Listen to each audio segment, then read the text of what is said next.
प्रिय साथियों, आप सभी का ITI MCQ डेली अपडेट्स में स्वागत है। साथियों, इस सेशन में हम लोग ITI में एम्प्लॉयबिलिटी स्किल से संबंधित कुछ महत्वपूर्ण MCQ प्रश्नों के साथ डिस्कस करेंगे, जो आपकी CBT एग्जाम के लिए काफ़ी इंपॉर्टेंट होने वाला है। साथियों, इस वीडियो में जितने भी प्रश्न हैं, वह इससे पहले जो CBT एग्जाम हुआ था उसमें आया हुआ क्वेश्चन है। तो अतः आप सभी लोग सभी प्रश्नों को एक बार अच्छे से पढ़ लें, जिससे कभी भी यह क्वेश्चंस आपके एग्जाम में आता है तो आपसे मिस ना हो सके। स्टूडेंट्स, यदि आप इस चैनल पर पहली बार आए हैं तो चैनल को सब्सक्राइब कर लें और बेल आइकन को भी प्रेस कर लें, ताकि जब भी कोई वीडियो अपलोड होती है तो सबसे पहले सूचना आपको मिल सके। साथियों, एम्प्लॉयबिलिटी इसके सब्जेक्ट प्रत्येक ट्रेड के लिए कॉमन होता है, और यदि आप प्रथम वर्ष के छात्र हैं या द्वितीय वर्ष के छात्र हैं, आपकी CBT एग्जाम के लिए इस वीडियो में जितने भी क्वेश्चंस हैं काफ़ी इंपॉर्टेंट हैं। तो आप लोग वीडियो का प्रत्येक क्वेश्चंस अच्छे से पढ़ें और हो सके तो लिख लें। स्टूडेंट्स, इस चैनल को सब्सक्राइब कर लें, क्योंकि इस चैनल पर आपकी CBT एग्जाम के लिए काफ़ी इंपॉर्टेंट वीडियोज अपलोड होती रहती हैं। तो चलिए आज के क्वेश्चन स्टार्ट करते हैं। आज के क्वेश्चन का पहला क्वेश्चन है क्वेश्चन नंबर 61। साक्षात्कार काल प्राप्त करने के बाद अगला कदम क्या होना चाहिए? स्टूडेंट्स, यदि किसी कंपनी में आपने अप्लाई किया हुआ है, वहाँ से कॉल आता है, तो उसके बाद आपको क्या करना है? इसके 4 ऑप्शंस हैं। ए, आवेदन पत्र भेजना है। ऑप्शन बी, रिज्यूम तैयार करना है। ऑप्शन सी, साक्षात्कार में जाना है। ऑप्शन डी, रिज्यूम भेजना है। तो स्टूडेंट्स, आप लोगों के पास यदि कॉल आता है तो उससे पहले आप लोग वहाँ पर रिज्यूम बनाए होंगे, वहाँ पे भेजे होंगे, उसके पश्चात ही शॉर्ट लिस्ट हुआ होगा, उसके पश्चात आपके पास कॉल आता है। तो स्टूडेंट्स, जब भी आपको इंटरव्यू के लिए कॉल आता है तो सबसे पहला कदम होना चाहिए कि वहाँ पर जाना चाहिए, साक्षात्कार के लिए आपको जाना है। तो हमारा ऑप्शन नंबर सी जो है वो राइट आंसर है। चलिए अगला क्वेश्चन देखते हैं। Question number 62। Fill the blank with present progressive tense of the verb. आपका सेंटेंस है द ट्रेन स्पेस है थ्रो द टनल। स्टूडेंट्स, इसमें ऐसे वर्ब का यूज करना है जो अभी प्रेजेंट में चल रहा है। तो हमारे जो ऑप्शन हैं इस क्वेश्चन के, ऑप्शन नंबर ए पास्ट, पास्ट जो है पास्ट टेंस को दर्शाता है। ऑप्शन बी इज पासिंग, यह आपको प्रेजेंट टेंस दर्शाता है। ऑप्शन सी हैड पास्ट, ये भी आपको एक पास्ट टेंस के दर्शाता है। ऑप्शन डी वाज पासिंग, ये भी आपको एक पास्ट टेंस की तरह ही दर्शाता है। तो हमें वर्तमान में जो प्रगतिशील क्रिया है उसको यह खाली में भरना है, जो ब्लैंक है उसमें भरना है।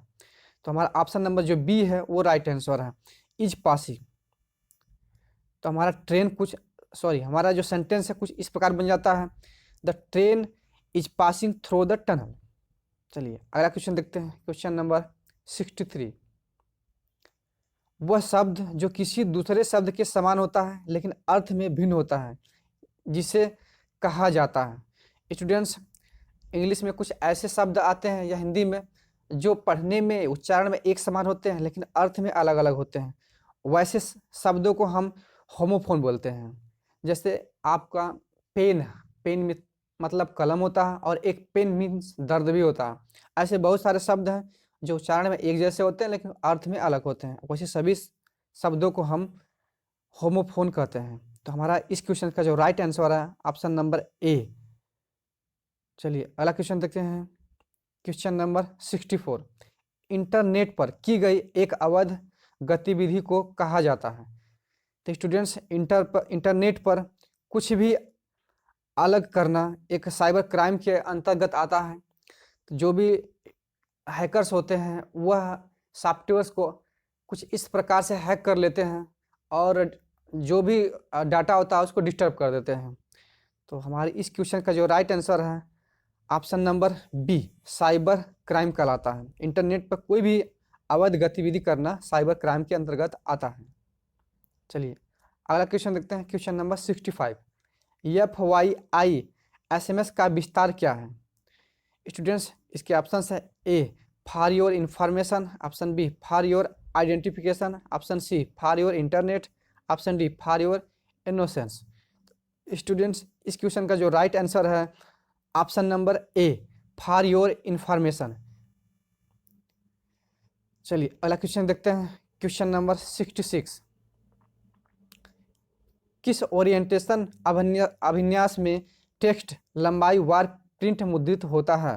तो स्टूडेंट्स इसके चार ऑप्शन है। ए लैंडस्केप, बी मार्जिन, सी पोर्ट्रेट, ऑप्शन डी विड्थ। तो स्टूडेंट्स इस क्वेश्चन का जो राइट आंसर है हमारा ऑप्शन नंबर सी, पोर्ट्रेट में अभिन्यास जो है प्रिंट होता है। चलिए अगला क्वेश्चन देखते हैं। क्वेश्चन नंबर 67, वैन का विस्तार है, अर्थात पूछा जा रहा है कि वैन का फुल फॉर्म क्या होता है। इसके चार ऑप्शन हैं। Option A wide area network, option B webbed assigned name, option C wide area network, option D web aided network. तो स्टूडेंट इस क्वेश्चन का जो राइट आंसर है हमारा option number C wide area network. चलिए इसी प्रकार वैन होता है, मैन होता है, आप लोग उसको भी पढ़ लीजिएगा, हो सकता है आपके सीबीटी एग्जाम में आ जाए। चलिए अगला क्वेश्चन देखते हैं। क्वेश्चन नंबर 68, किसी विशेष कार्य के लिए समर्पण को कहा जाता है। इसके चार ऑप्शन है। ए कॉन्फिडेंस, बी कमिटमेंट, सी इंटेलिजेंस, ऑप्शन डी इंटेग्रिटी अखंडता। स्टूडेंट्स जब भी किसी कार्य को करना होता है समर्पण के साथ तो वहाँ पर एक कमिटमेंट की आवश्यकता होती है। एक मूवी है ना जिसमें कहा गया मैं कमिटमेंट कर दिया तो अपने आप की भी नहीं सुनता। तो वैसे ही आप लोगों को भी अगर अच्छे से पढ़ना है, अच्छे से आईटीआई में सफल होना है, तो आप लोग भी आईटीआई को एक अच्छे से महत्व दीजिए और प्रत्येक दिन जितना भी समय आपके पास मिलता है आप लोग पढ़ाई करते रहें, सफलता आपको निश्चय ही मिलेगी। चलिए इस क्वेश्चन का जो राइट आंसर है हमारा ऑप्शन नंबर बी कमिटमेंट। चलिए अगला क्वेश्चन देखते हैं। क्वेश्चन नंबर 69, सफलता प्राप्त करने के लिए कौन सा आवश्यक लक्षण नहीं है। इसके चार ऑप्शन है। ए कमिटमेंट, यह है। ऑप्शन बी इंटीग्रिटी है। ऑप्शन सी कॉन्फिडेंस, ये भी है। ऑप्शन डी अनएथिकल वर्क, ये नहीं है। स्टूडेंट्स एथिकल और अनएथिकल अर्थात नैतिक और अनैतिक, आपको जब सफल होना है तो एथिकल वर्क नहीं करना होगा, यानी अनैतिक वर्क करेंगे तो आप सफल नहीं होगे लाइफ में। तो हमारा इस क्वेश्चन का राइट आंसर जो है हमारा option number D is right answer. चलिए अगला क्वेश्चन देखते हैं। क्वेश्चन नंबर 70, किसको पुअर कम्युनिकेशन माना जाता है। स्टूडेंट्स हमने क्लास में बताया था कम्युनिकेशन किसे कहते हैं। Communication is a techniques of transferring datas, ideas, thoughts etc one person to another person. लेकिन जब कम्युनिकेशन तभी कंप्लीट होता है जब एक श्रोता बोलता है और एक जो सुनने वाला है, यानी एक बोलने वाला है और एक सुनने वाला, दोनों स्पष्ट रूप से समझ जाते हैं, तभी कम्युनिकेशन पूर्ण होता है। तो इसके कुछ बहुत सारे स्टेप होते हैं जिसको फॉलो करना होता है। आप लोग उस पॉइंट्स को जरूर पढ़िएगा, काफ़ी इंपॉर्टेंट पॉइंट है, आपके एग्जाम में आ सकता है। तो इसके चार ऑप्शन हैं इस क्वेश्चन के।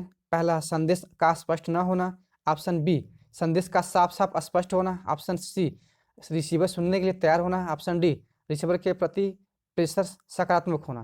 तो स्टूडेंट जो कमजोर पुअर कम्युनिकेशन माना जाता है वो संदेश का स्पष्ट न होना। तो इस क्वेश्चन का जो राइट आंसर है हमारा ऑप्शन नंबर ए। चलिए अगला क्वेश्चन देखते हैं। क्वेश्चन नंबर 71, कच्चे माल की खरीद, मजदूरी और वेतन, किराए, बिजली आदि के भुगतान में निवेश किया गया पैसा कहलाता है या आता है। इसके चार ऑप्शन हैं। A working capital, option B fixed capital, option C long term capital, option D capital income. तो स्टूडेंट्स जब भी हम कहीं काम कर रहे होते हैं, किसी प्रोडक्ट को बना रहे होते हैं, तो उसमें जितनी भी कॉस्ट लगती है उसको वर्किंग कैपिटल बोला जाता है। तो हमारा इस क्वेश्चन का जो राइट आंसर है option number A is right answer, working capital. चलिए अगला क्वेश्चन देखते हैं। क्वेश्चन नंबर 72, आर्थिक विकास में उद्यमी की भूमिका क्या होनी चाहिए। तो स्टूडेंट्स इसके चार ऑप्शन है। ए बेरोजगारी उत्पन्न करते हैं, बी जीवन स्तर स्थिर रखते हैं, ऑप्शन सी प्रति व्यक्ति आय में सुधार करते हैं, ऑप्शन डी क्षेत्रीय विकास को असंतुलित करते हैं। तो स्टूडेंट्स आर्थिक विकास में जो उद्यमियों की भूमिका होनी चाहिए वह इम्प्रूव पर कैपिटल इनकम होनी चाहिए, अर्थात प्रति व्यक्ति आय में सुधार होना चाहिए। तो इस क्वेश्चन का जो राइट आंसर है हमारा option number C is right answer. चलिए अगला क्वेश्चन देखते हैं। क्वेश्चन नंबर 73, एटीएम का विस्तार क्या है, अर्थात एटीएम का फुल फॉर्म क्या होता है। तो स्टूडेंट्स ये चार ऑप्शन है। A automated tune machine, B automated teller machine, C asynchronous teller machine और डी असिंक्रोनस टाइम मशीन। तो स्टूडेंट हम जानते हैं कि एटीएम का फुल फॉर्म होता है ऑटोमेटेड टेलर मशीन। तो आप लोग इस क्वेश्चन को अच्छे से पढ़ लें, काफ़ी कन्फ्यूजन वाला और बार बार ये क्वेश्चन आता है एग्जाम में आपको। Option number B is right answer, automated teller machine. चलिए अगला क्वेश्चन देखते हैं, क्वेश्चन नंबर 74। KYC मानदंडों को पूरा करने के लिए इनमें से कौन सा दस्तावेज स्वीकार्य नहीं होता है? तो स्टूडेंट्स इसके 4 ऑप्शन हैं। Option A voter ID card, option B ration card, option C residential certificate, option D income certificate. तो स्टूडेंट्स कभी भी KYC कहीं भी होती है, कोई भी आपका इन्फॉर्मेशन लेता है या देखता है तो वहाँ पर आपको इनकम सर्टिफिकेट नहीं मांगता है आपका, और वोटर ID कार्ड हो, राशन कार्ड हो या निवास प्रमाण पत्र हो, ये सारे मांगे जाते हैं, लेकिन इनकम सर्टिफिकेट नहीं मांगे जाते हैं। तो इस क्वेश्चन का जो राइट आंसर है हमारा option number D is right answer. चलिए अगला क्वेश्चन देखते हैं, क्वेश्चन नंबर 75।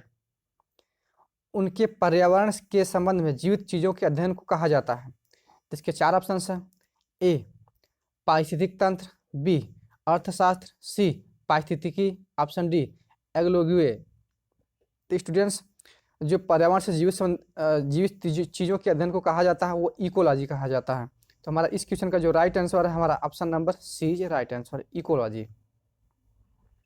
क्वेश्चन नंबर 76 कंपन और विकिरण के अंतर्गत आता है।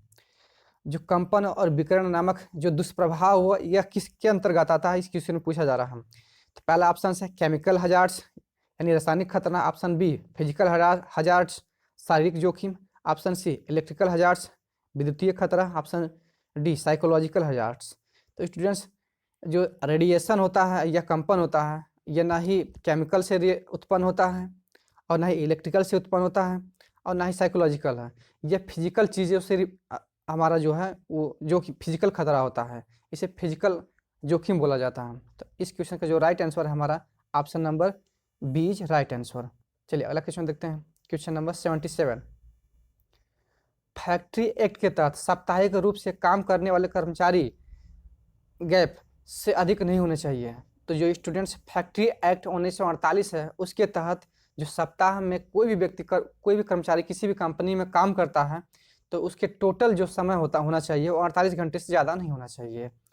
ये कानून बना था कि जो भी कर्मचारी कंपनी में काम करता है वो टोटल सप्ताह में 48 दिनों से ज़्यादा नहीं करना चाहिए, अर्थात पर डे का 8 घंटा और सप्ताह में 6 दिन। तो option number C is right answer. चलिए अगला क्वेश्चन देखते हैं, क्वेश्चन नंबर 78। निम्नलिखित में से कौन एक वायु प्रदूषक है?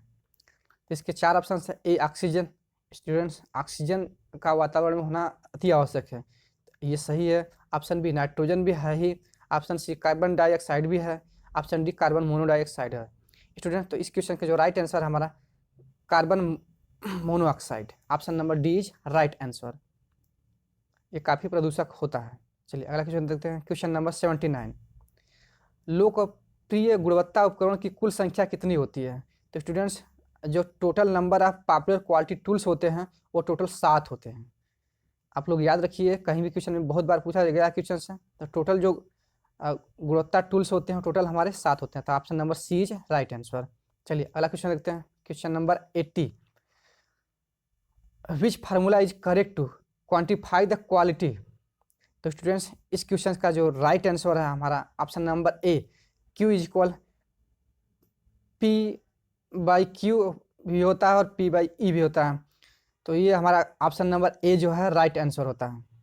इस क्वेश्चन को आप लोग अच्छे से, इन सभी क्वेश्चंस को आप लोग एक बार अच्छे से पढ़ लें और हो सके तो लिख लें। मैं बार बार कहता हूं कि आप लोग प्रत्येक क्वेश्चंस को एक बार लिख लेंगे तो क्वेश्चंस कभी भी किसी भी एग्जाम में आता है तो आपसे नहीं भूलेगा। स्टूडेंट्स यदि वीडियो अच्छा लगे तो लाइक करें और चैनल को सब्सक्राइब अवश्य कर लें। सब्सक्राइब करने के पश्चात बेल आइकन को भी प्रेस कर लें ताकि कोई भी वीडियो अपलोड होती है सबसे पहले सूचना आपको मिल सके। तो स्टूडेंट्स आज की वीडियो में बस इतना ही, मिलते हैं अगले वीडियो में, तब तक के लिए धन्यवाद।